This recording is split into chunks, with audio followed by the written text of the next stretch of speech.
Hello, আসসালামু আলাইকুম। তো আমি আজকে যে আপনাদের দেখাইতেছি যে ছাদের যে রানিংগুলা, মানে যে কত ইঞ্চি পর পর রানিংগুলো হবে, এর উপর একটা প্ল্যান সেট থাকবে। কিন্তু তার আগে আমাদের অবশ্যই যে দূরত্বটা বা যে ডিস্টেন্সটা, সেই ডিস্টেন্সটা অবশ্যই আমাদের চেক করে দিতে হবে।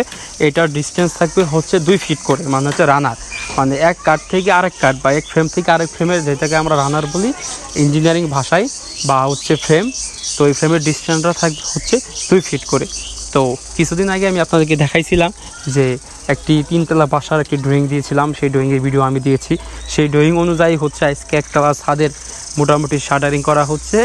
আশা করি যে 1-2 দিনের ভিতরে হচ্ছে শাটারিংটা শেষ হবে। তারপর হচ্ছে অবশ্যই ফাইনালি আমি হচ্ছে শাটারিং যে চেক, সেই চেকটা আমি আপনাদেরকে দেখাবো এবং ছাদের ঢালাই সহ আমি আপনাদেরকে দেখাবো। অবশ্যই আপনারা সবাই হচ্ছে আমার পেজটিকে ফলো দিয়ে রাখবেন, যাতে আমি আপনাদেরকে A to Z কাজ হচ্ছে আমি আপনাদেরকে লাইভে বা হচ্ছে ভিডিও করে আপনাদের দেখাতে পারি। A to Z একদম ঘরে ওঠার আগ পর্যন্ত A to Z ভিডিও আমি আপনাদেরকে দেখাবো। সবাইকে ধন্যবাদ।